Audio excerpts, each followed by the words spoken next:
udah jadi praktikan di praktikum pengacara juga ya. Jadi untuk malam hari ini sebenarnya nggak akan ada pematerian, tapi lebih ke bahas soal yang sekiranya mungkin akan keluar gitu, mungkin nggak akan sama gitu, tapi secara konsep kurang lebih harus sama. Oke, jadi langsung aku mulai aja teman-teman. Ini nanti buat sistemnya mungkin akan dibagi ke lima pertanyaan, 5 soal dulu. Setiap 5 soal nanti aku sama Teh Hawa bakal nanya nih dari teman-teman, ada yang bertanya nggak dari 5 soal yang udah kita bahas.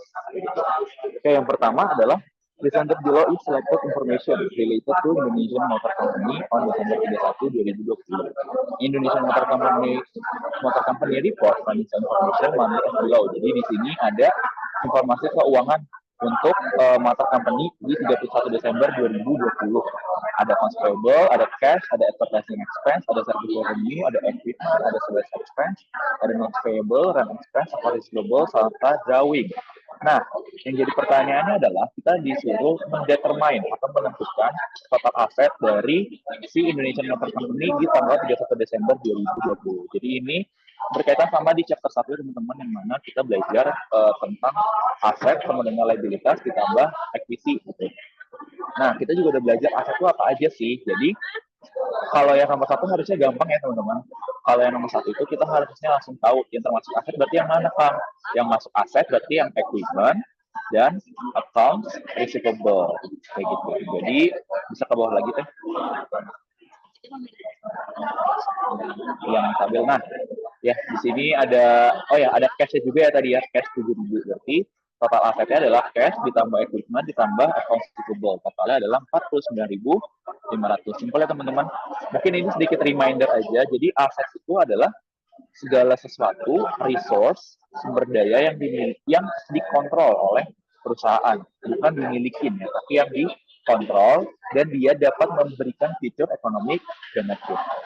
Fitur economic benefit ini berasal dari past transactions. Oke, nomor 1. Lanjut nomor 2 dulu. Maaf Kang, aku mau izin interupsi. Untuk suaranya agak kurang jelas Kang, ada tumpang tindih sama belakangnya Kang. Oke, tes. Bentar ya. Baik Kang, maaf.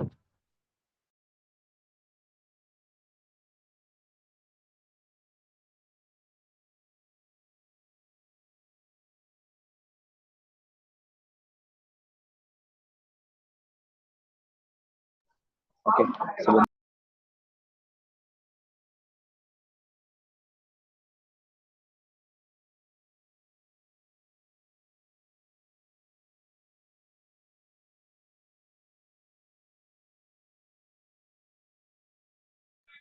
Kalau sekarang masih berisik ya?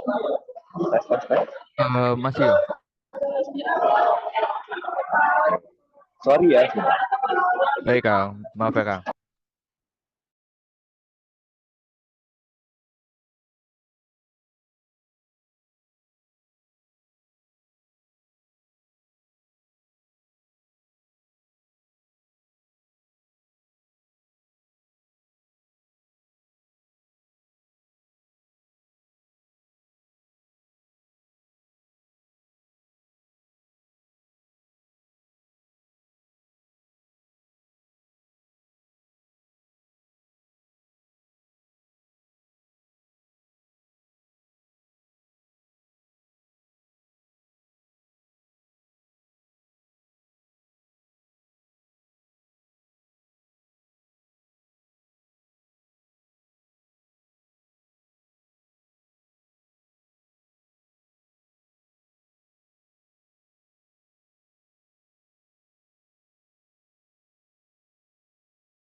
Tes.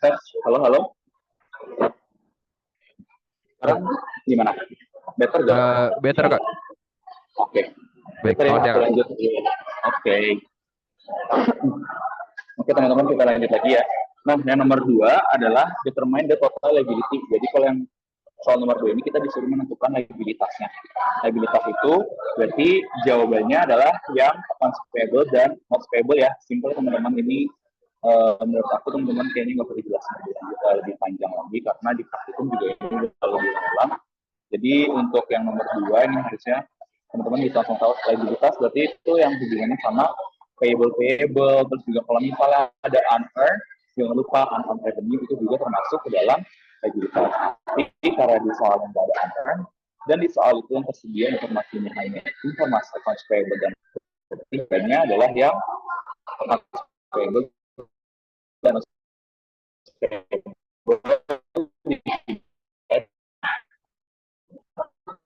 itu nomor 3.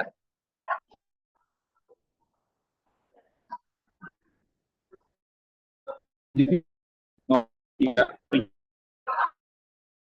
Nah, jadi ini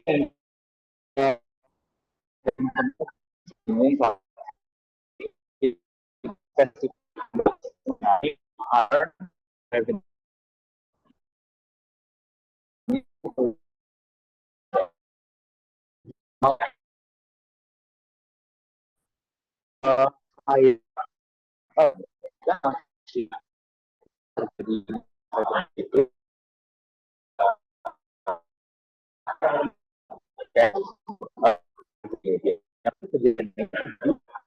Maaf udah Kang, mendapatkan suaranya putus-putus Kang. menyelesaikan kewajiban kita belum menyelesaikan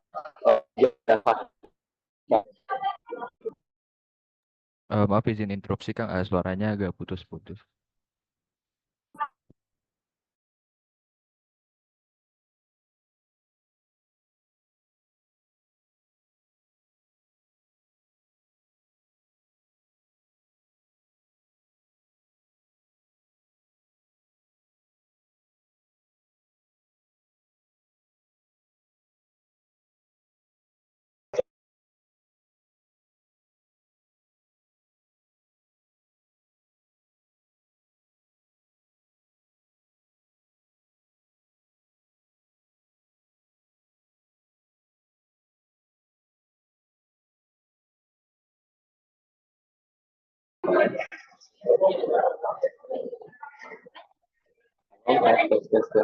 aman atau masih putus-putus. Udah nggak putus-putus Kang.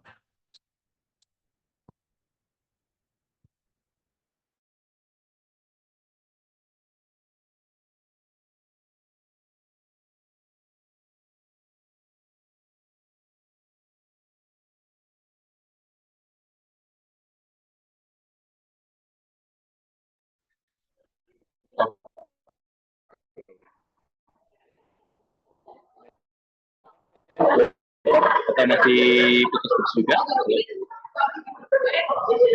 Udah nggak Kang? Udah aman.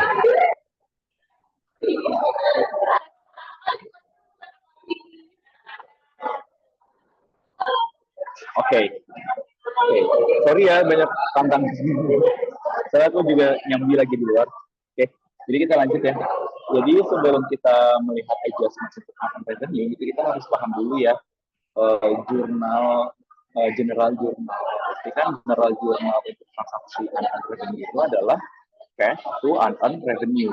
Kenapa? Karena biasanya ada kejadian kita sudah mendapatkan pembayaran, kita sudah mendapatkan uangnya, tapi kita belum menyelesaikan kewajiban kita belum menyelesaikan pekerjaan kita, makanya ada unearned revenue. Nah, ketika pekerjaan yang sudah kita dapat bayarannya itu sudah dilakukan, sudah perform, udah obligation-nya udah perform, maka kita perlu melakukan yang namanya adjustment. Berarti kan adjustment-nya apa teman-teman kemarin? Adjustment-nya adalah unearned revenue-nya di debit, kemudian revenue-nya di kredit. Kenapa? Karena utang kita si unearned-nya itu sudah berkurang, utang berkurang di debit, gitu kan. Terus kita udah mengakui sebagai pendapatan karena kita sudah menyelesaikan kewajiban kita, makanya di sini revenue-nya bertambah, gitu. Misalnya jawabannya adalah yang A, decrease liabilities and increase revenue. Jadi adjustment terhadap unearned revenue itu akan mengakibatkan penurunan dari liabilities dan peningkatan dari revenue. Oke. Boleh dilanjut ke nomor 4.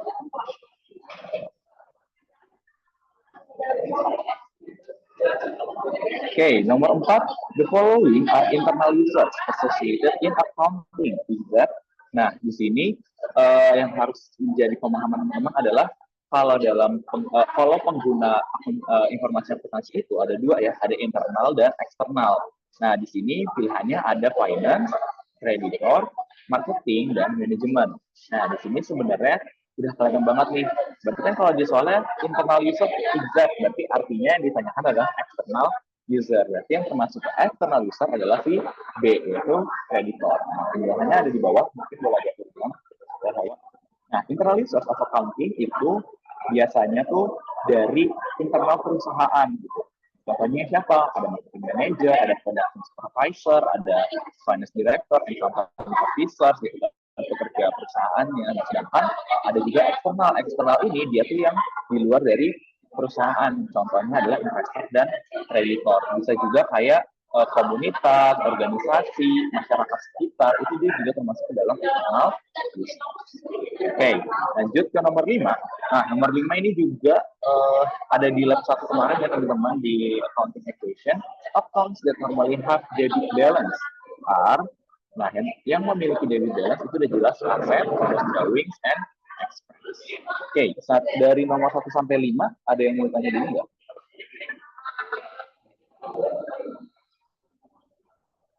Yang mau tanya dulu teman-teman dari nomor 1 sampai nomor 5 mungkin bisa langsung on mic atau right hand. Dia oke, karena belum ada, aku lanjut dulu. Lanjut ke nomor 6. Boleh, saya Hawa? Oke, nomor 6. Which of the following is not part of the recording? Nah, ini masih terikat sama lab 1 kita kemarin ya teman-teman terkait dengan accounting equation, yang mana di accounting equation itu kita belajar tahapan dalam akuntansi itu ada 3. Ada analyzing atau identifying ya, kemudian setelah identifying kita masuk ke tahap recording, setelah dari tahap recording kita masuk ke dalam tahap yang terakhir yaitu tahap communicating. Pertanyaannya di sini adalah yang mana yang tidak termasuk ke dalam tahap recording. Kita lihat dari yang A. Yang A adalah analyzing transactions. Nah, kemarin kita belajar bahwa untuk menganalisis itu berarti masuk ke dalam identifying. Kenapa? Karena kita di sini melihat dampak dari transaksinya terhadap keuangan perusahaan, apakah memiliki dampak terhadap finansialnya apa enggak gitu.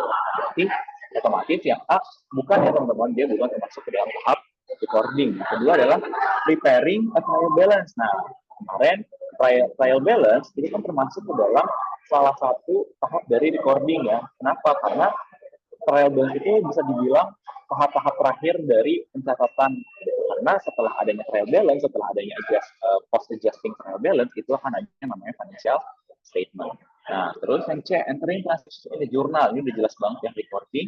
Terus yang terakhir adalah posting transaction, ini posting ke dalam buku besar. Berarti ini juga termasuk ke dalam recording. Jadi jawabannya adalah yang A, karena yang A baru menganalisis, baru mengidentifikasi. Oke, boleh dilanjut nomor 7. Nomor 7, a metal shop employee work overtime to finish an order that is sold on March 28. The office sent a statement to the customer in early April and payment is received by mid-April. The overtime wages should be expensed in. Nah, ini teman-teman jangan terkecoh ya, karena di sini kayak banyak ya, ada March, terus juga ada April, ada mid-April. Jadi jawabannya apa? Nah, yang harus kita perhatikan pertanyaan dulu.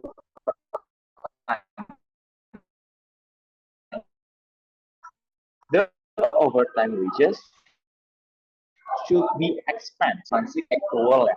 Konsep dari accrual terutama adalah kita pada saat terjadi expense, pada saat sudah terjadi kejadian yang melibatkan expense itu, maka kita harus langsung mengakui. Nah, di sini gaji lembur di employee-nya itu terjadi di tanggal 28 Maret, di bulan Maret. Berarti gajinya itu terlepas dibayarnya kapan, ya harus diapakan Maret. Kenapa? Karena tadi konsep dari expense dan terjadinya kan pada tanggal 28 Maret ya. Berarti ya di bulan Maret itulah terjadinya adanya overtime. Makanya di sini overtime wages-nya itu harus expense-kan di bulan Maret. Jadi harus paham konsep dari accrual-nya itu sendiri. Oke. Boleh lanjut. Nomor 8.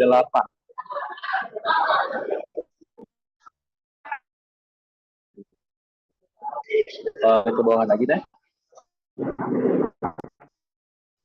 Okay. If a resource has been bill has not been received at the end of the account, ya, udah menggunakan, ya, kita udah menggunakan tapi kita belum menerima, hanya di sini kita perlu melakukan yang namanya adjusting entry. Adjusting entry should be made recognizing the expense.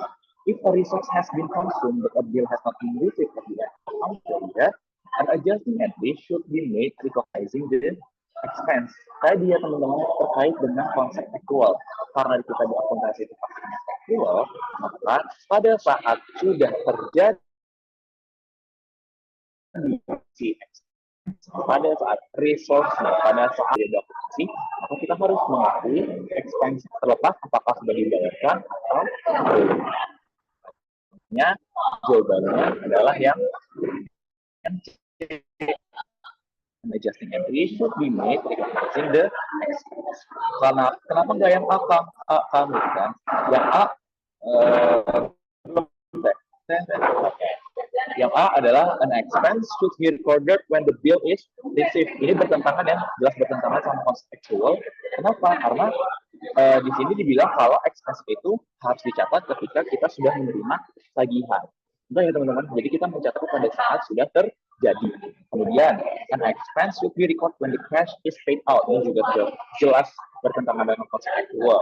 Terus yang D, it is optional expense before the bill is received. Ini juga tentu kita bertentangan lagi sama konsep actual. Oke. Boleh dilanjut ke nomor 9.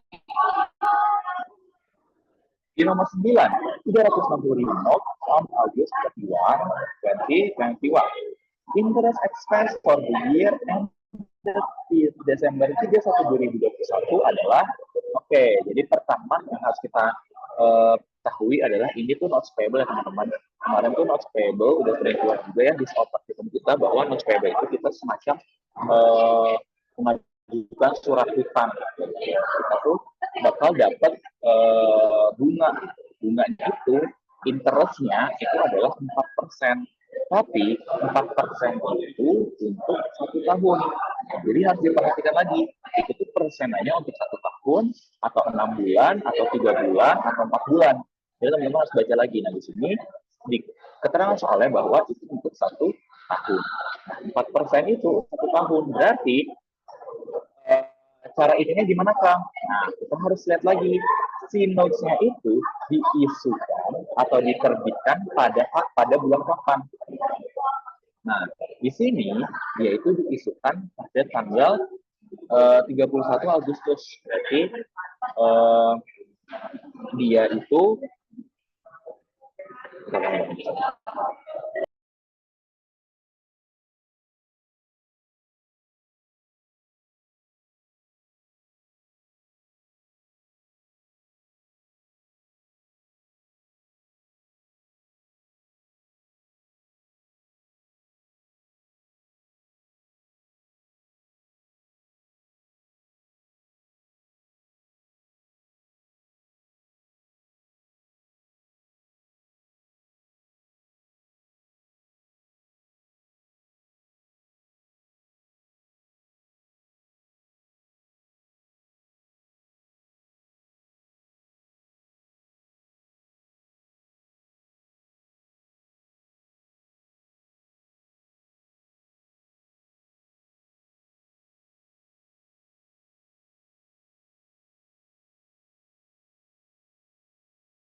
Oke, sorry teman-teman, lanjut lagi ya.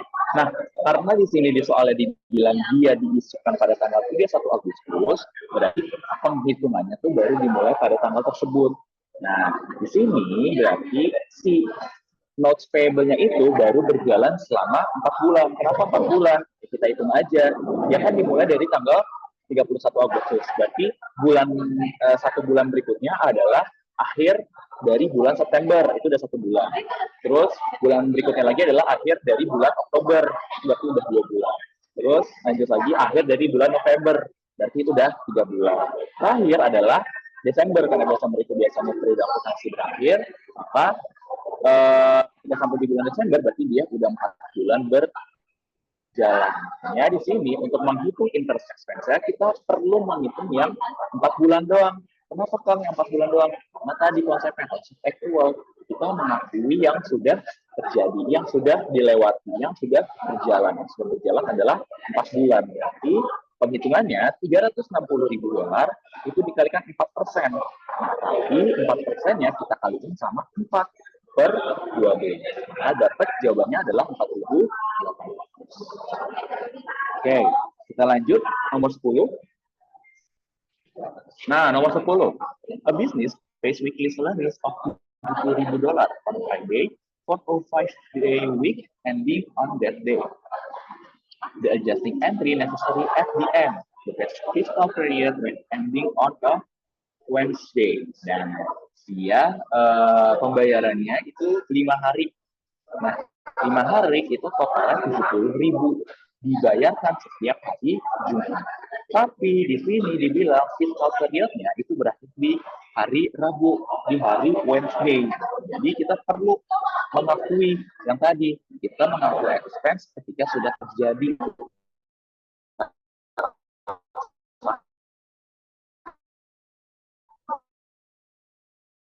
Itu berarti pada di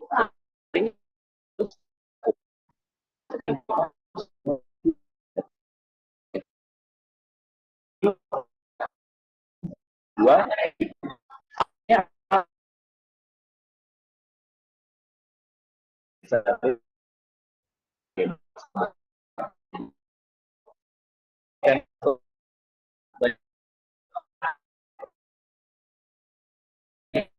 boleh.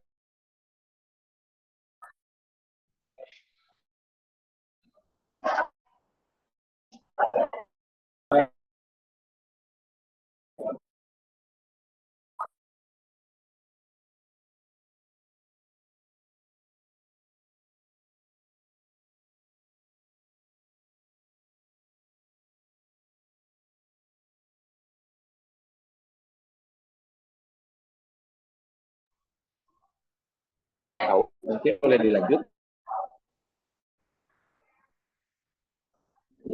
Oke teman-teman, untuk lanjut ya untuk nomor selanjutnya yaitu 19.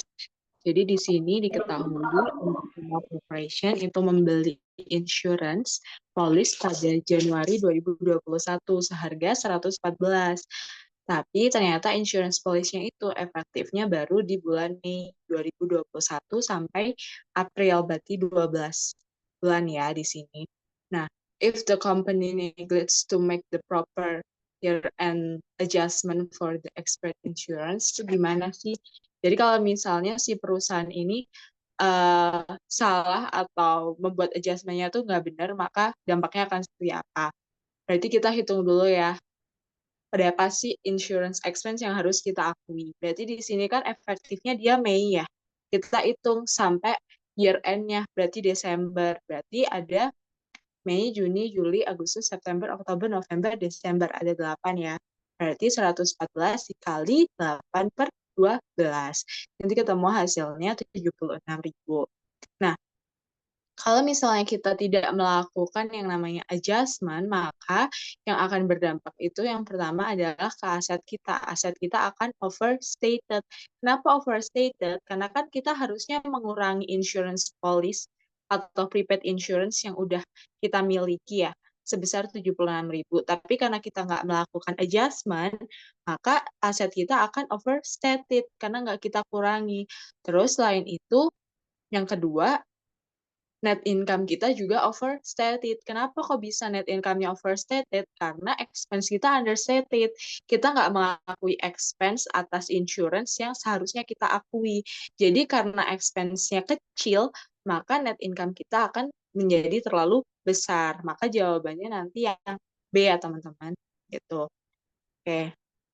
Aku next untuk yang nomor 12. Di sini untuk yang nomor 12, a company has purchased a tract of land.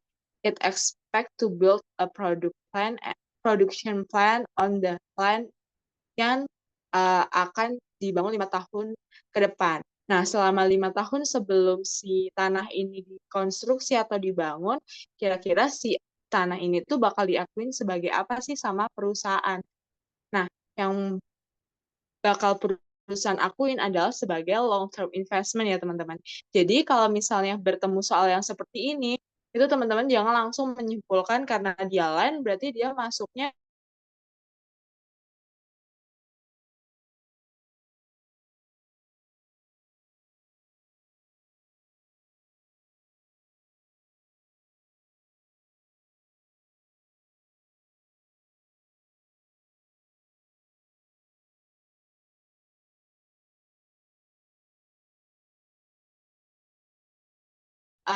aset yang kita gunakan untuk beroperasi gitu baru bisa kita akui sebagai sebuah aset atau sebuah PPE gitu. Oke.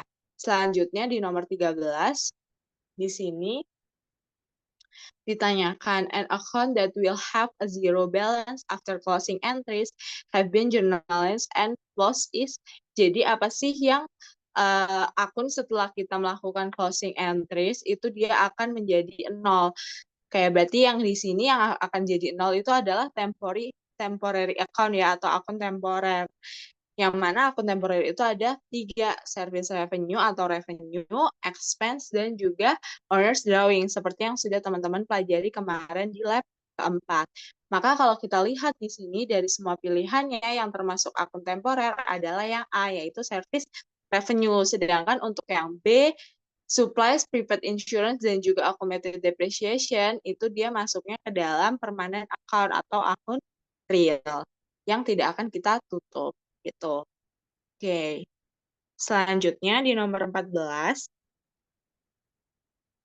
di sini diketahui bahwa kita tuh nerima cash $100 pada saat kita melakukan service. Jadi service was performed, was journalized and post as dan di jurnal atau di post sebagai debit to cash-nya 100 dan credit to account receivable-nya 100.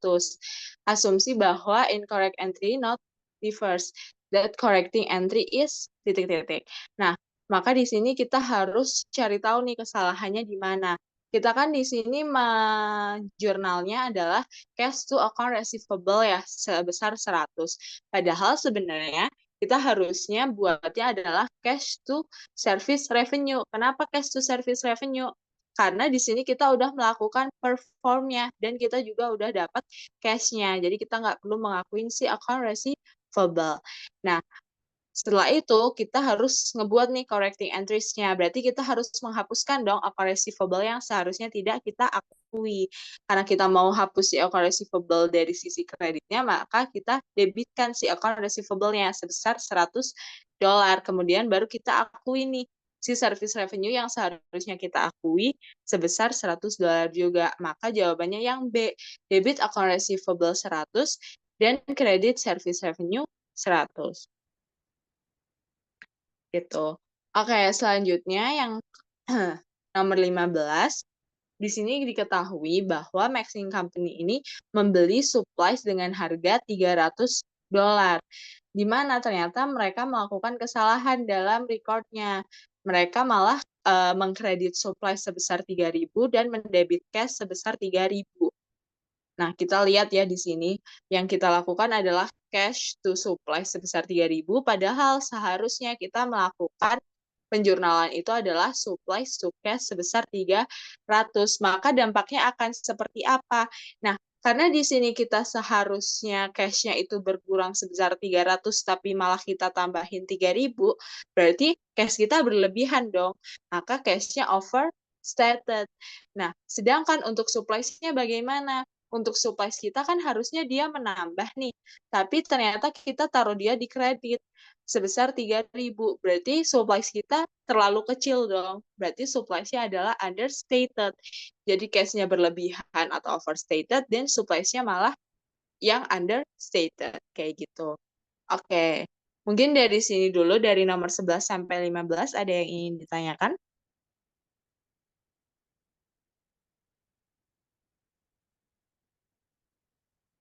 3, 2, 1. Oke, kalau nggak ada, aku lanjut dulu ya, teman-teman.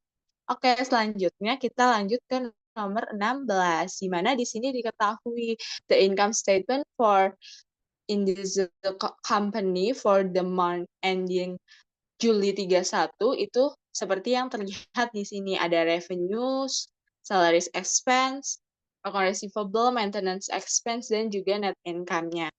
Nah, the correct entries and number to close the revenue accounts adalah, jadi gimana sih entries dan juga amount untuk kita menutup si akun revenue-nya. Berarti seperti yang udah kita pelajari pada saat lab 4, kalau misalnya kita mau menutup revenue, kita harus mendebit si revenue-nya.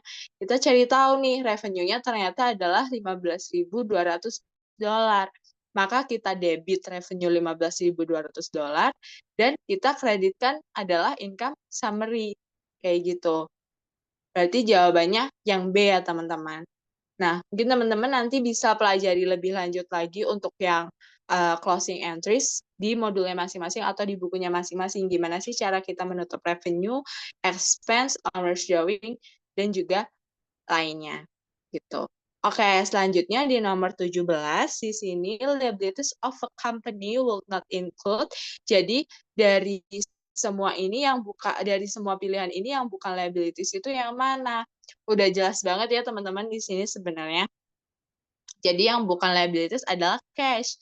Kenapa cash bukan liabilities? Karena cash adalah aset perusahaan gitu. Jadi gampangnya kalau di sini teman-teman lihat aja semuanya kan payable ya, notes payable, accounts payable, salaries and wages payable, berarti semuanya termasuk kewajiban perusahaan kan. Sedangkan cash kan adalah sumber daya yang dimiliki sama perusahaan dan bisa digunakan untuk sesuatu nanti di masa depan. Berarti dia termasuknya dalam sebuah aset gitu. Oke, selanjutnya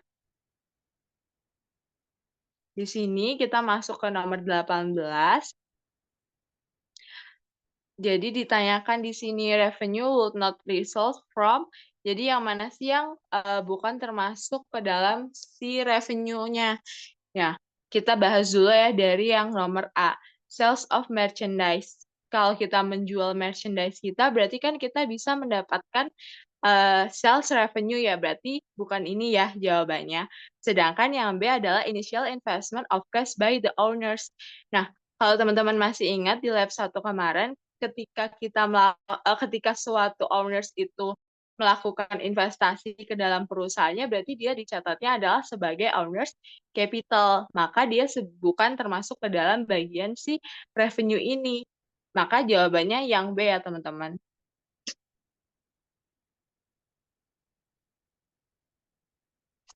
Selanjutnya di sini yang C adalah perform of service. Seperti yang udah teman-teman ketahui, kalau misalnya kita perform service, berarti service kita bisa mendapatkan yang namanya service revenue. Dan begitu juga yang D, rental of property. Nah, mungkin ini teman-teman masih nggak familiar ya. Jadi kalau untuk rental of property itu, dia juga bisa masuk ke dalam perusahaan jasa kalau misalnya itu memang operasional perusahaan biasanya. Atau kalau misalnya itu bukan operasional perusahaan untuk menyewa barang, itu bisa masuk ke dalam others revenue perusahaan.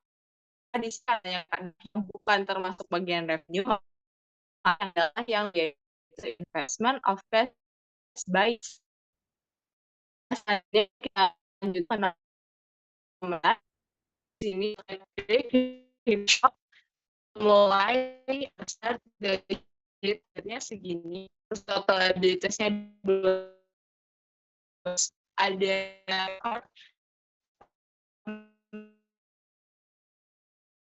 withdraw yang harus dilaporkan sama electronic membership berapa untuk itu. Maaf teh.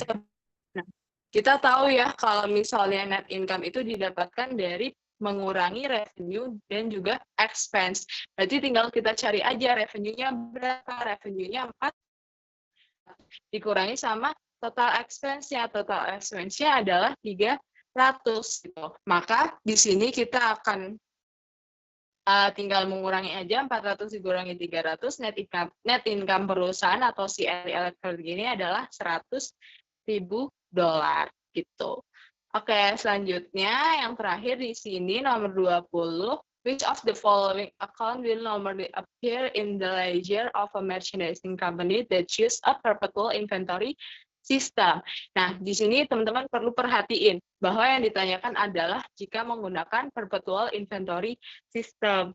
Nah, maka jawabnya adalah yang B ya teman-teman, yaitu cost of goods sold. Jadi akun yang akan muncul kalau misalnya kita menggunakan perpetual inventory itu adalah cost of goods sold dan juga inventory account. Nah, bedanya nanti kalau misalnya kita menggunakan periodik itu cost of goods sold-nya nggak akan muncul. Kenapa kayak gitu? Karena kalau teman-teman masih ingat kemarin pada saat lab 5, kalau misalnya kita menggunakan perpetual inventory, kita akan tahu nih ending inventory dan juga cost of goods sold itu setiap adanya transaksi mendetail. Sedangkan kalau periode kita baru tahu cost of goods sold-nya nanti pada saat di akhir. Makanya di sini jawabannya adalah yang B, cost of goods sold. Oke, dari sini dulu teman-teman ada yang mau ditanyakan? Oke, mungkin aku baca pertanyaan dari chat Zoom ya. Oke, di sini izin bertanya.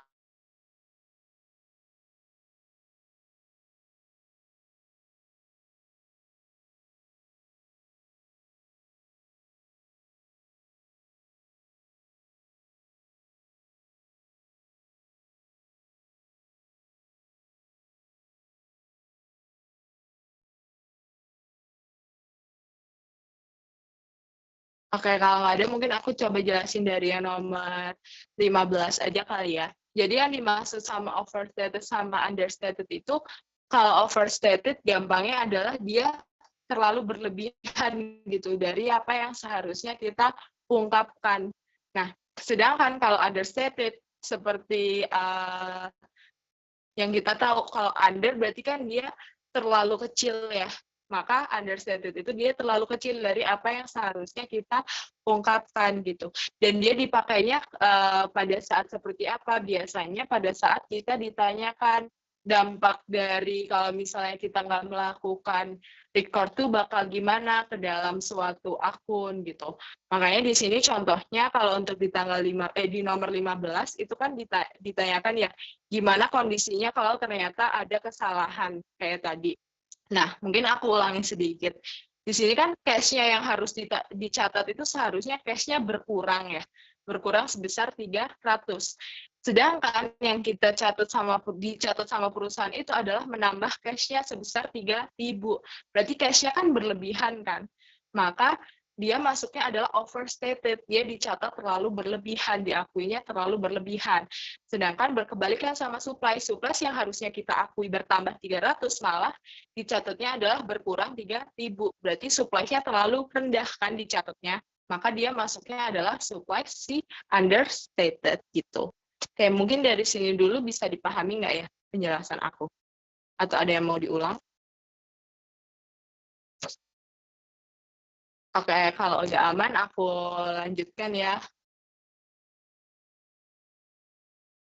Boleh dilanjut.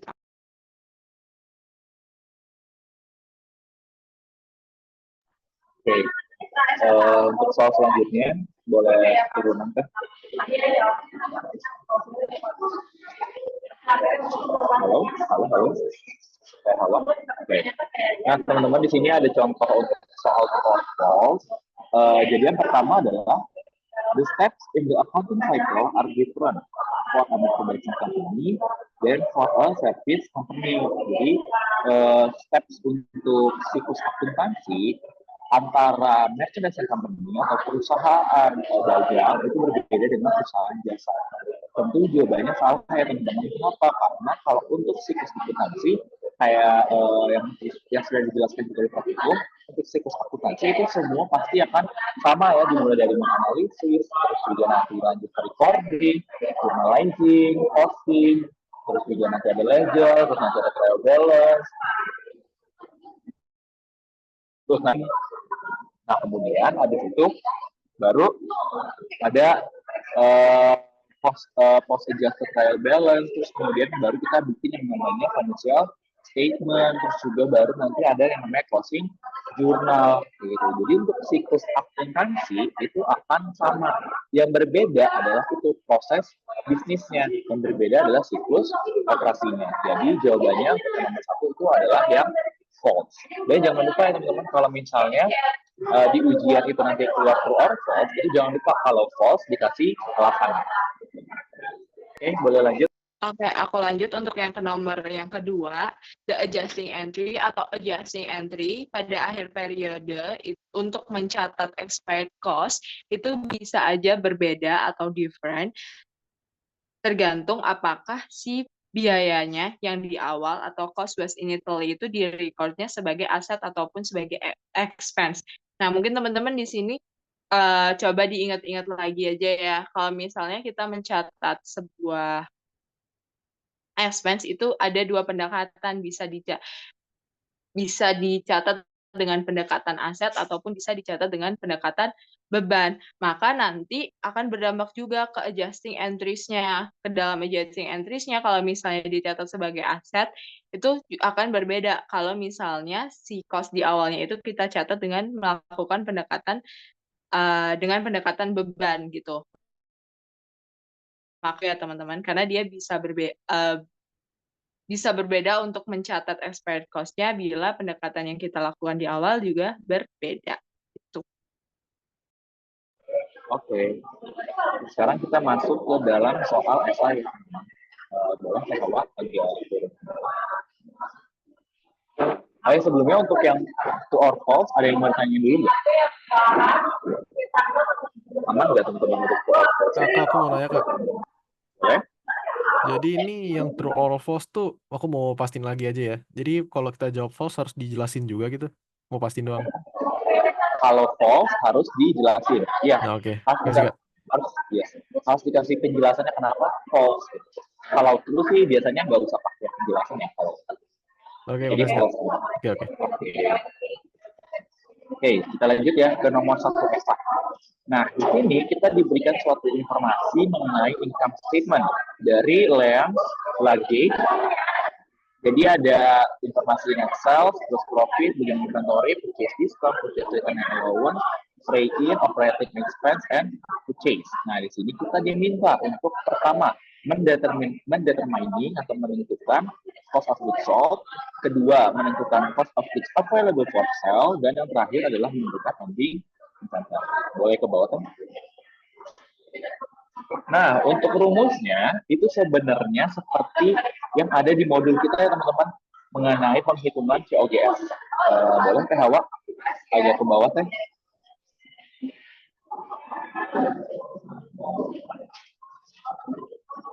Nah, ini dia. Ini ya teman-teman rumus yang ada di modul ya, dari yang penghitungan net purchase, terus ngitung COGP atau cost of goods purchase, terus nanti ada terlalu bawah ya. Mau lihat yang gambar bagian yang atas.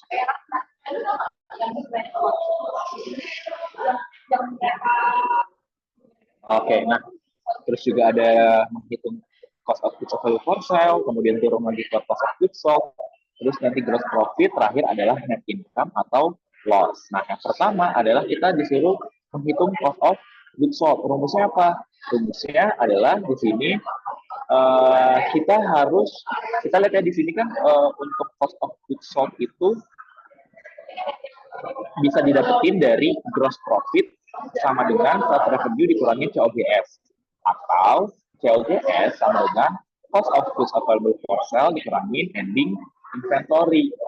Nah, karena sebenarnya dari informasi yang tersedia itu kita sudah diketahui adanya gross profit dan revenue, jadi langsung aja buat hitung COGS, kita langsung mengurangi gross profit dengan revenue. Gross profitnya berapa? 305.000, revenue-nya 875.000.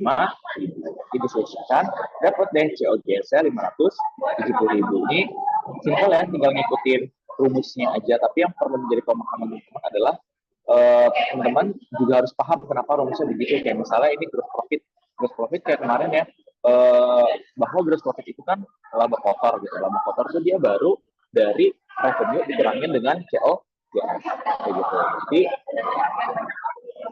kalau misalnya nih ternyata informasi mengenai cost of goods available for sale sama ending inventory yang ada juga, ya udah sok aja boleh untuk hitung COGS, langsung aja COGS atau COGS dikurangi ending inventory. Tapi karena di sini yang tersedia adalah gross profit dan revenue, langsung aja berarti COGS sama dengan gross profit dikurangin revenue dikurangin.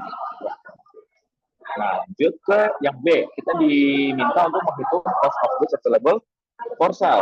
Rumusnya adalah beginning inventory ditambah cost of goods purchase. Nah, cost of goods purchase itu kan di soalnya tadi nggak ada ya, tapi kita dapat nih informasi tentang purchase, terus kita dapat informasi purchase discount, purchase return and allowance, sama trade-in atau ongkir. Berarti kita perlu hitung dulu COGP-nya. COGP-nya berapa? Ini yang rumusnya teman-teman, purchase dikurangin purchase discount, dikurangin purchase return and allowance, ditambah trade-in. Purchase discount kenapa mengurangi? Ya karena ibaratnya kalau misalnya kita beli barang gitu, harganya 100.000, terus kita dapat diskon 5.000.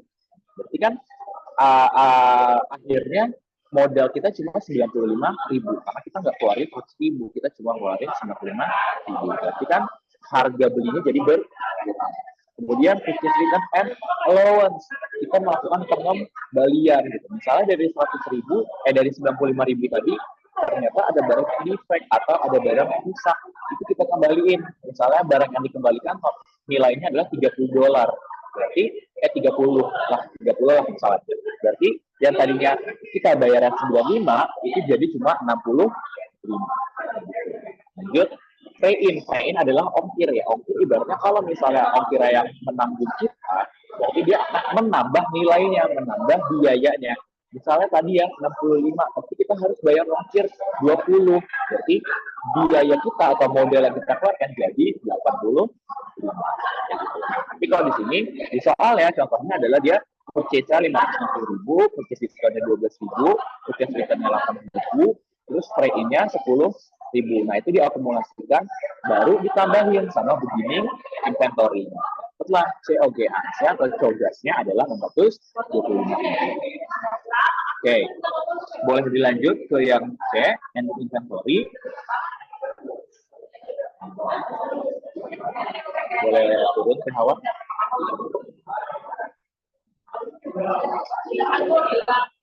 Nah, terakhir adalah ending inventory.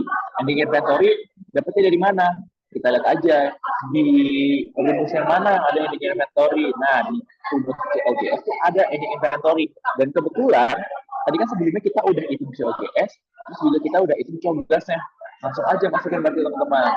COGS-nya itu 570.000, COGS-nya 625.000. Berarti untuk menghitung ending inventory-nya, rumusnya adalah COGS dikurangin COGS. Dapat ending inventory-nya sebesar 55.000. Oke, untuk yang nomor 1 ada yang mau ditanya dulu ya? Perihal perhitungannya, sebenarnya buat perhitungan ini teman-teman lebih ke perbanyak latihan aja sih supaya ingat rumusnya kayak gitu. Sebenarnya biar nggak usah ngapalin rumus, teman-teman harus pahami konsep kayak tadi. Misalnya cost of goods purchase. Oh, kalau misalnya diskon, berarti dia mengurangi karena ibaratnya kita dapat potongan. Kalau misalnya return juga mengurangi karena ibaratnya barang yang kita bayar tuh jadi nggak sepenuhnya. Terus juga kalau misalnya hitung COGS itu hitungnya COGS dikurangi ending inventory. Kenapa ya kayak gitu? Karena ibaratnya kita punya barang yang siap dijual atau cost of goods available for sale itu 100.000. Ending inventory atau barang yang tersisa itu adalah misalnya 50.000. Oh, berarti tadinya persediaan gue 100.000. Ternyata sisanya 50.000. Berarti yang terjual itu 50.000. Kenapa? Ya karena 100 dikurangin 50. Jadi COGS-nya adalah 50. Jadi teman-teman biar nggak ngafalin rumus adalah apa? Dengan memahami konsep. Oke, kalau misalnya dua kalian tanya, boleh langsung aja ke nomor 2.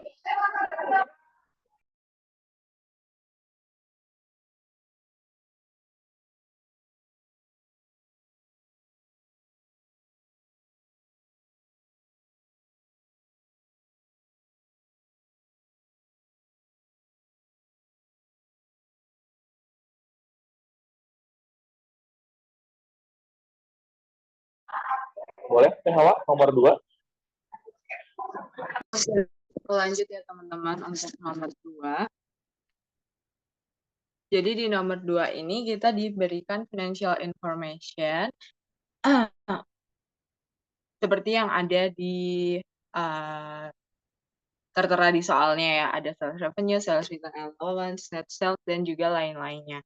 Nah, di sini kita disuruh untuk menentukan the missing amount-nya.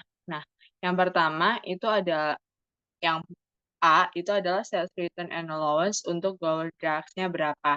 Nah, berarti kalau misalnya nih, kita mau cari sales return and allowance-nya, berarti tinggal kita kurangin aja si sales revenue dikurangi sama net sales-nya. Kenapa kayak gitu? Karena kan dari sales revenue yang itu udah kita keluarkan, kalau misalnya ada yang dikembalikan, berarti kan akan berbeda ya sama jumlah net sales-nya. Maka tinggal kita kurangi aja si net sales ini dikurangi sama si sales revenue-nya. Berarti ketemulah si 4.000 dari 9.000 dikurangi 8.000, 8 dikurangi 86.000, maaf.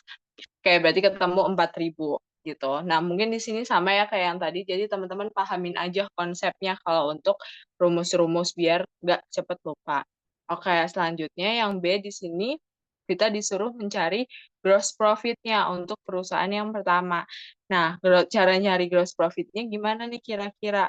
Nah, di sini kan kita tahu ya, net sales perusahaan tadi ada 86.000.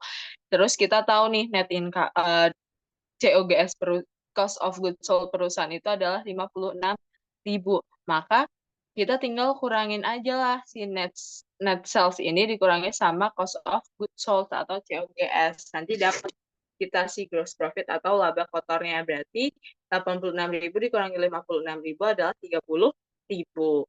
Gitu ya teman-teman. Kayak selanjutnya di sini yang C kita disuruh menentukan untuk income from operation-nya berapa. Nah, di sini kita udah tahu nih laba kotor perusahaan tadi yaitu 30.000. Berarti kalau misalnya kita mau mencari si income from operation-nya berapa, kita kurangkan aja dia dengan operating expense-nya. Kenapa kayak gitu? Karena di sini yang ditanyakan itu belum sampai si laba bersihnya, baru income from operating aja. Berarti baru pendapatan dari operasi perusahaan aja. Maka tinggal kita kurangin aja si gross profit dikurangi sama operating expense perusahaan, yaitu 30.000 dikurangi 22.000. Nanti ketemulah income from operation-nya adalah sebesar 8.000. Kayak gitu. Nah, selanjutnya kita ditanya nih, si net income-nya berapa? Tadi kan udah income from operation ya. Sekarang kita ditanya laba bersihnya berapa. Berarti kita udah harus masukin yang namanya other expense and losses atau expense lain di luar dari operasi perusahaan. Tadi udah ketemu income from operation-nya adalah 8.000. Tinggal kita kurangi sama other expense and losses-nya adalah 4.000. Berarti net income perusahaan adalah 4.000. Gitu. Oke, selanjutnya yang E di sini kita disuruh untuk menentukan sales revenue tapi dari Martin Food and Liquor. Jadi untuk menentukan sales revenue karena kita udah tahu nih net sales dan sales return and allowance-nya, berarti tinggal kita tambahin aja. Kenapa kita tambahin? Karena di sini kan sales revenue ya atau biar gampangnya revenue kotornya perusahaan sebelum ada return and allowance. Berarti tinggal kita tambahin aja net sales 95.000 ditambah dengan sales return and allowance-nya 3.000. Gitu. Selanjutnya yang F kita disuruh cari COGS-nya. Berarti tinggal kita kurangin aja si net sales perusahaan dikurangi sama gross profit perusahaan. Kenapa kayak gitu? Karena teman-teman tahu ya, tadi profit itu melibatkan si net sales dan juga COGS. Berarti tinggal kita kurangin aja 95.000 dikurangi 36.000. Nanti ketemulah COGS perusahaan itu adalah 59.000. Kayak gitu. Oke, selanjutnya di sini kita disuruh untuk mencari income from operation. Oke, jadi untuk mencari income from operation, sama seperti tadi, kita tinggal tambahin aja net income perusahaan dan juga other expense and losses perusahaan. Berarti tinggal kita tambahin si 11.000 ditambah dengan 7.000. Nanti ketemulah income from operation perusahaan itu adalah 18.000. Gitu.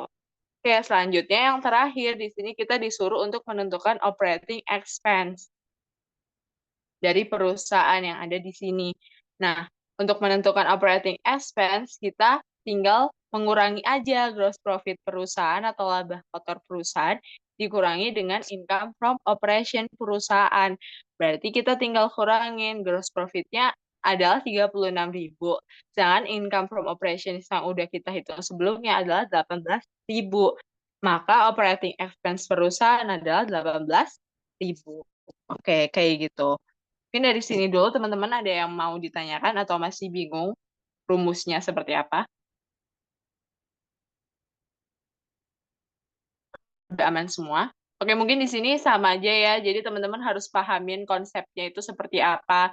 Dapat sales dari mana, net sales dari mana, pengaruhnya dengan sales return itu seperti apa, dan bedanya net income, gross profit, sama income from operation itu seperti apa. Gitu teman-teman pahamin aja konsepnya biar nanti kalau teman-teman lupa sama rumusnya, teman-teman bisa kira-kira sendiri, oh kayaknya ini dapatnya dari sini deh, gitu. Oke, boleh dilanjut. Oke, thank you, Teh Hawa. Boleh lanjut ke nomor 3.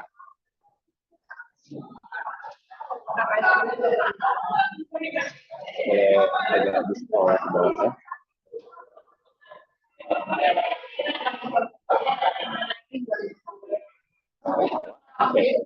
Oke teman-teman, jadi di sini selanjutnya adalah kayaknya soalnya agak lebih complicated sedikit ya. Jadi di sini kita disajikan 3 trial balance dari Orton Company per 31 Desember 2020. Dari 3 trial balance ini, kita disuruh menganalisis data dan menyiapkan yang pertama adjusting entry, yang kedua income statement-nya, dan yang ketiga adalah closing entry. Nah, di sini sebenarnya dasarnya adalah teman-teman harus paham dulu konsep dari trial balance itu sendiri. Yang pertama unadjusted, adjusted, and post closing. Kalau yang unadjusted kayak yang udah kita pelajarin, berarti kan artinya angka-angka yang tersajikan di dalam trial balance tersebut itu belum dilakukan adjusting, belum dilakukan penyesuaian ataupun correcting. Nah, adjusted berarti udah ada yang namanya penyesuaian. Terlepas apapun penyesuaiannya ya berarti ketika sudah masuk ke adjusted trial balance berarti itu udah ada yang namanya penyesuaian dan correcting. Kemudian post closing. Nah, post closing trial balance ini adalah trial balance yang isinya cuma akun real. Kenapa? Karena kayak yang udah kita pelajarin juga, kalau akun-akun temporer itu pada akhir periode akuntansi bakal di closing, bakal ditutup. Makanya kalau kita lihat nih ya ke trial balance-nya dari post closing dulu. Di sini kan post closing kayak expense, terus juga the owner's drawing-nya, terus juga kayak revenue-nya itu kan bakal di jadi nol ya. Di sini teman-teman bisa dilihat ya yang dari adjusted itu dia jadi nol di post closing. Karena kenapa ya? Karena dia sudah ditutup. Kemudian karena kita lihat dari unadjusted ke adjusted, ada nih teman-teman yang tadinya angkanya dia nol, terus di adjusted trial balance-nya jadi ada angkanya. Kenapa? Karena tadi ada yang namanya penyesuaian. Nah, gimana cara tahunya, Kang? Cara tahunya teman-teman tinggal lihat aja ada nggak sih perbedaan dari ketiga trial balance ini. Kita lihat nih satu-satu. Yang pertama dari accounts payable. Accounts payable ada perbedaan nggak ya? Nggak ada. Oke, berarti lewat. Kemudian di sini ada accounts receivable. Accounts receivable dia tadinya adjustednya 2.200, terus ternyata adjustednya 3.200. Oke, berarti di sini ada adjusting ataupun correcting teman-teman, kayak gitu. Terus kita lihat lagi accumulated depreciation, dia adjustednya 13.000, terus kok di adjustednya jadi 17.000.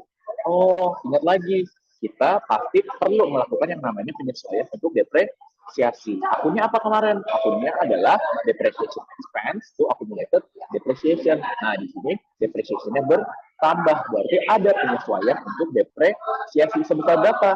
Sebesar dari 13.000 jadi 17.000, berarti dia 4.000. Terus lihat lagi advertising expense. Dia tadi unadjustednya 0. Adjustednya 16.300. Terus jadi 0 lagi. Kayak gitu gimana Kak maksudnya? Ya, berarti tadi kalau misalnya ada penambahan di adjusted, berarti dia nanti bakal ada boleh yang ini aja ya. Dia boleh dia ada yang namanya penyesuaian. Karena dia akun expense yang mana dia akun nominal, berarti dia bakal di closing di akhir periode. Makanya di post closing dia jadi 0. Nah, konsep-konsep kayak gitu ya teman-teman harus pahamin. Begitupun untuk akun-akun di bawahnya. Nah, sekarang kita langsung lanjut aja ke pembahasannya nih. Nah, di sini udah ditandain ya teman-teman. Sebenarnya nanti mungkin buat jawaban dan soalnya boleh dibantu share aja ya Bayu ke anak-anak 24 supaya biar mereka bisa kajian juga. Jadi di sini udah ditandain ya teman-teman yang mana yang memerlukan penyesuaian angka-angka mana yang udah terkena penyesuaian ataupun closing gitu kan. Oke, jadi yang pertama kita lihat di sini adjusting entry. Adjusting entry poin yang A ya, ini kelihatan yang 4.000 terus di ujungnya ada A kecil. Nah, di sini ada penyesuaian untuk depreciation expense sebesar 4.000, berarti ada penambahan depreciation expense 4.000, kemudian ada accumulated depreciation. Angkanya dari mana? Tadi ya bisa dilihat lagi dari yang atas, boleh ke atas kan? Tadi ya di yang atas kan kita udah ada ya kelihatan bahwa ada perbedaan accumulated depreciation. Dia yang tadinya 13.000 jadi 17.000, berarti ada penambahan besar 4.000. Makanya dari situ teman-teman berarti depreciation expense 4.000, accumulated depreciation-nya 4.000. Oke, boleh lanjut ke bawahnya lagi kan?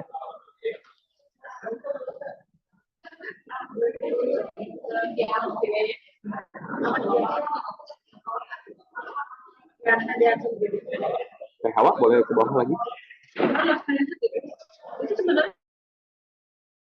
Advertising expense to prepaid advertising. Makanya dari mana? Tadi ya tinggal cari aja selisihnya berapa. Berarti di sini dia selisihnya 16.300. Terus yang lanjutnya adalah yang 4.000 itu rent expense to prepaid rent. Terus lanjut lagi ke bawahnya sales expense to supply, sales and wages expense to sales and wages payable. Service revenue, nah ini pokoknya teman-teman sesuaikan aja sama akun-akunnya. Tapi kan gimana cara taunya? Kayak misalnya nih di soal itu yang diketahui cuma adanya selisih dari si accumulated depreciation misalnya yang kelihatan dia dari 13.000 jadi 17.000. Teman-teman harus paham lagi penyesuaian setiap akun. Berarti kalau misalnya ada penambahan accumulated depreciation, otomatis ada penambahan juga di depreciation expense kayak gitu. Jadi harus paham konsep dari penyesuaiannya. Gimana cara biar pahamnya? Ya teman-teman harus banyak latihan. Nah takutnya nanti di UTS keluar soal-soal yang modelnya begini. Jadi teman-teman harus banyak-banyak latihan perihal penyesuaian, closing, dan juga correcting. Kayak gitu. Terus lanjut kayak misalnya yang B itu di soal itu advertising expense bertambah. Berarti kan ingat ya kalau misalnya advertising expense bertambah berarti yang berkurang adalah asetnya, adalah prepaid advertising kayak gitu. Terus juga selanjutnya yang C misalnya yang C rent expense sama ya, expense-nya bertambah menjadi 4.000. Berarti ada pengurangan dari asetnya. Berarti apa? Berarti dia prepaid rent-nya berkurang. Makanya jurnalnya rent expense to prepaid rent. Begitu juga yang bawah.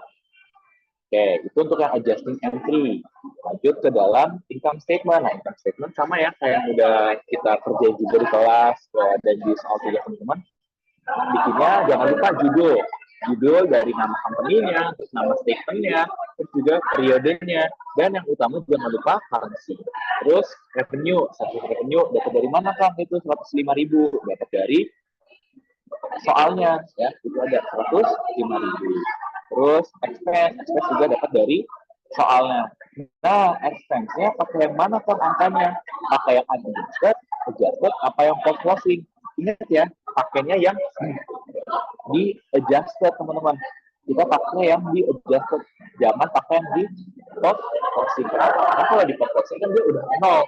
Kayak kemarin ya accurate, kita membuat statementnya sebelum post closing kayak gitu. Jadi pakai angkanya angka sebelum closing. Udah masukin, dapat revenue sekian, dapat expense sekian, baru diselisihkan. Kalau revenue-nya lebih besar dari expense, berarti dia net income. Kalau misalnya expense-nya lebih besar dari revenue-nya, berarti dia net loss. Oke, lanjut. Yang C kita diminta untuk membuat closing entry. Jangan lupa konsep dari closing entry. Kalau misalnya dia revenue, ditutupnya di debit. Kenapa? Karena dia saldo normalnya di debit. Berarti ditutupnya di debit, income summary-nya di kreditnya. Kayak gitu. Hawa boleh turun ya ke kelasnya. Oke, lanjut adalah expense.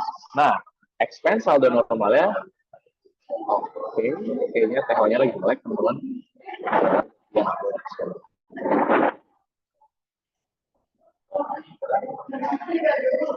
Oke, layarnya udah kelihatan belum ya?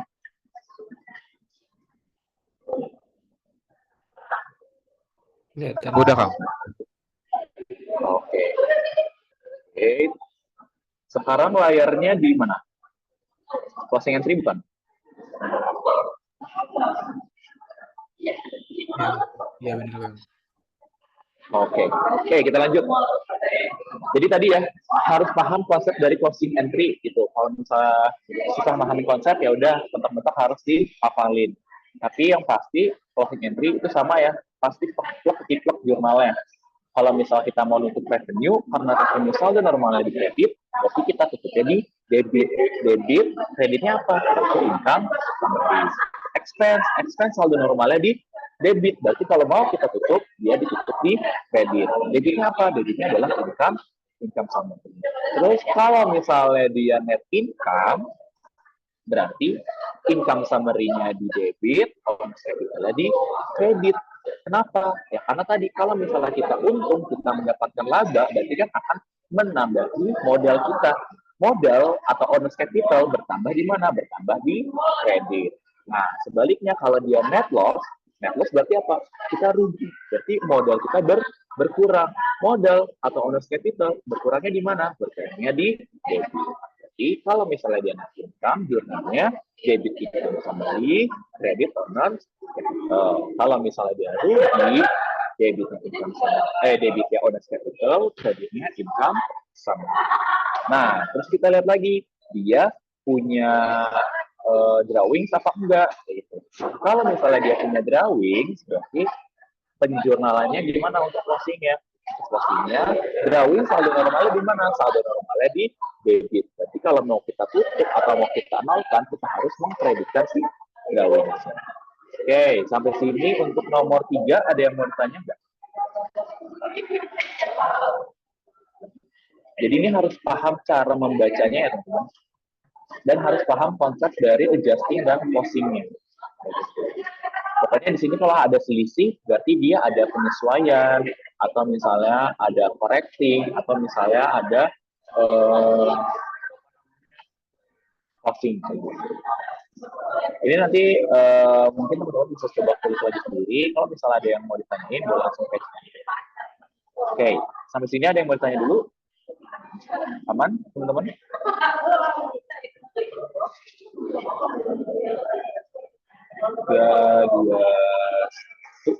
Oke, kalau misalnya nggak ada yang ditanya, kita lanjut ke nomor berikutnya.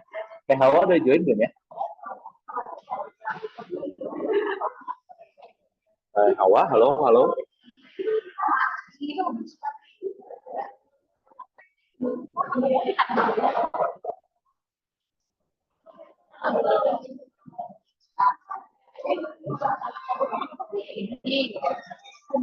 Halo, halo.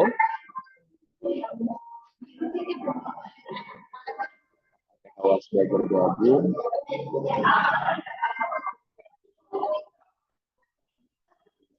Oke, nggak ada suaranya kan? Nggak boleh dicoba lagi nih. Belum ada, masih belum ada. Tes. Sudah ada. Udah ada teh.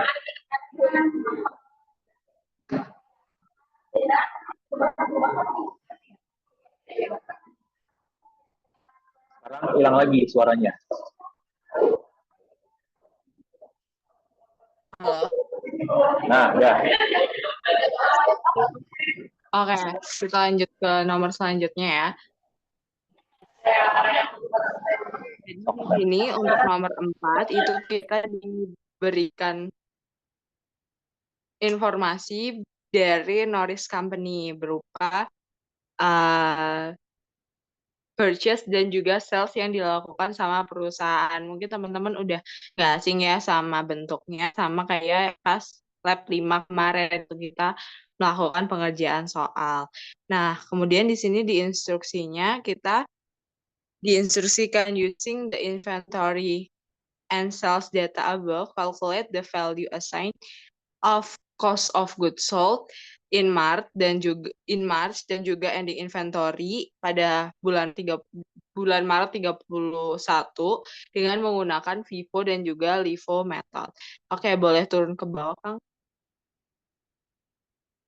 Oke, yang pertama di sini kita menggunakan FIFO dulu ya, teman-teman. Jadi mungkin seperti yang teman-teman udah kerjain kemarin, kita masukin dia ke dalam stock card atau inventory card yang ada di perusahaan. Nah, di Maret tanggal 1 itu kan diketahui begini inventory-nya, maka tinggal kita masukkan aja ke dalam bagian balance langsung, karena di sini dia nggak akan mempengaruhi purchase dan juga cost of goods sold-nya. Maka tinggal kita masukin lah begini inventory yang ada di atas, yaitu 100 unit dengan harga 40 per unit, maka totalnya adalah 4.000. Kemudian pada Maret, kalau misalnya kita melakukan purchase, kita masukin di bagian purchase-nya dengan harga dan juga quantity sesuai yang ada. Tapi ingat teman-teman, kan di sini kan dia FIFO ya, maka pada balance-nya kita nggak boleh gabungin antara yang harganya 40 dari begini inventory, maka harus kita pisahkan yang atas juga dan juga yang bawah.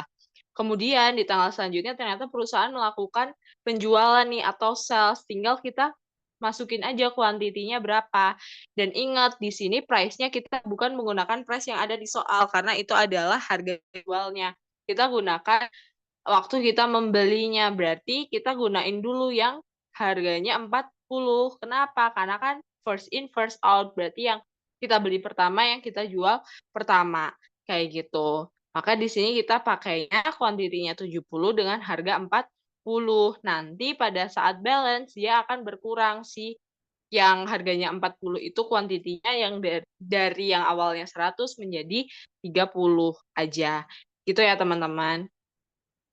Setelah itu sama ya, kalau misalnya ada purchase lagi, kita tinggal tambahin kayak biasanya. Dan kalau misalnya di sini nih ada sales, tapi dia salesnya adalah untuk 80 unit. Berarti yang harus kita kurangi pertama adalah yang harganya 40, kita ambil dulu. Tapi ternyata dia cuma ada 30 unit.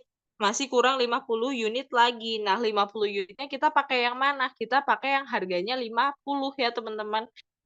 50 tadi, maka kita tinggal tulis aja 30-nya 30 unitnya menggunakan price 40 dan 50 unitnya menggunakan price 50 kayak gitu.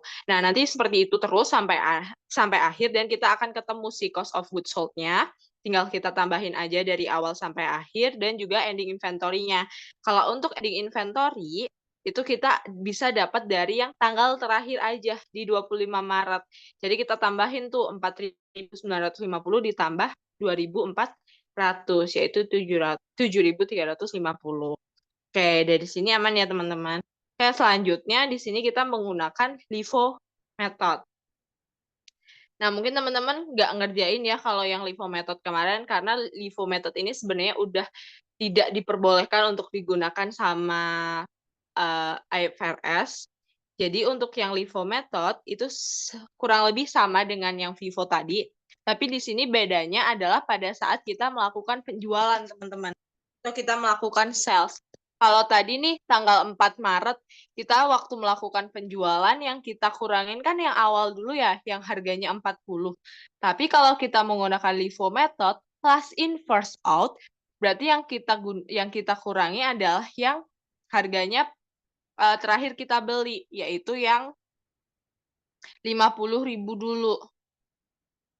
Maaf, $50 dulu. Jadi yang 60-nya kita pakai 50 harganya, terus untuk sisanya kita baru pakai yang 40 harganya. Gitu ya teman-teman. Jadi yang terakhir dia beli itu yang pertama dia jual. Gitu. Oke, selanjutnya nanti pada saat kita melakukan purchase atau pembelian itu bakal sama aja kayak yang tadi di FIFO method, maaf. Selanjutnya nanti perbedaannya lagi adalah pada saat tanggal 16 Maret. Pada saat tanggal 16 Maret sebelumnya, kita kan menggunakan harga yang awal ya. Sedangkan kalau di sini kita menggunakan harga yang akhir, yaitu yang $55. Jadi 80 unitnya kita kaliin $55 gitu. Oke, di situ ya perbedaannya teman-teman. Nah, untuk cost of goods sold dan juga ending inventory-nya tetap sama ya teman-teman. Kita cost of goods sold-nya kita tambahin dari yang paling atas sampai yang paling bawah, dan untuk ending inventory-nya tinggal kita tambahin aja yang di tanggal 25 Maret gitu. Nah, kalau dari kita bandingin dua-duanya, boleh ke atas dikit biar kelihatan COGS dua-duanya. Kalau kita bandingin antara yang FIFO dan juga LIFO, kita bisa tahu kalau misalnya COGS pada saat kita menggunakan FIFO itu dia akan lebih kecil daripada kita menggunakan LIFO. Tapi ending inventory menggunakan FIFO itu dia akan lebih besar daripada kita menggunakan LIFO. Gitu ya teman-teman. Oke, mungkin dari sini dulu. Dari teman-teman ada yang mau ditanyakan untuk membuat stock cost assumption-nya ini? Atau udah aman semuanya? 3, 2, 1. Oke, aman ya teman-teman.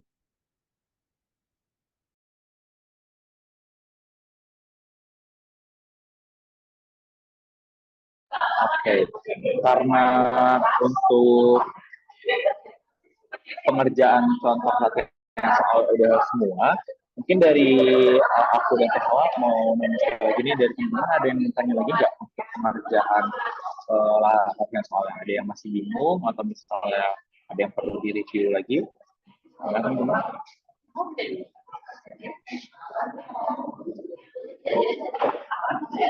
Apakah ada yang mau ditanyain lagi? Soalnya kan di-share. Oke, nanti boleh ya dibantu di-share Bayu untuk soalnya. Nanti akan aku kirimin juga ke Kang Bayunya. Nanti mungkin dari Kang Bayu bakal bantu share ke teman-teman.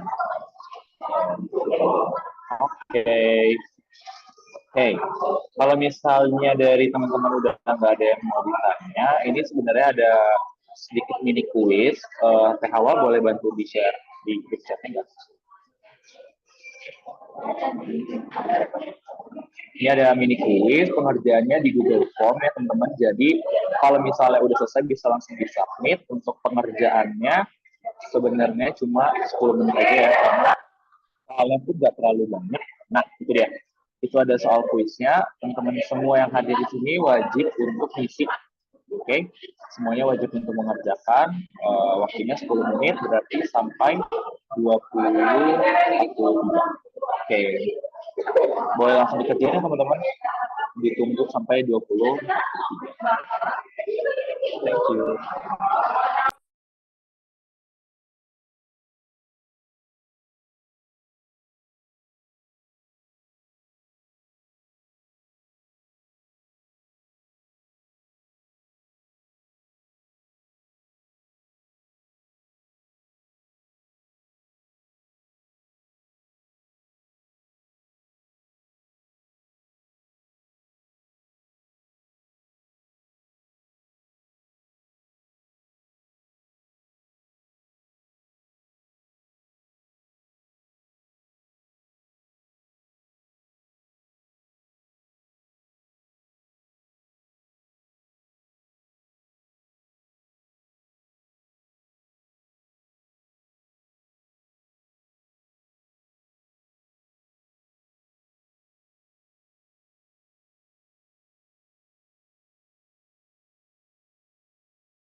5 menit lagi ya teman-teman. Kalau misalnya udah selesai jangan leave dulu.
Oke teman-teman, karena udah tepat 24.3, jadi sebelumnya aku mau mengucapkan terima kasih dulu nih buat teman-teman yang sudah mengikuti SPR pada malam hari ini, dan juga terima kasih buat teman-teman yang sudah mengikuti kuis. Kalau jaga sih nilainya bagus-bagus ya, semoga gak cuma kuisnya aja yang bagus, tapi nanti UTS-nya juga bagus-bagus.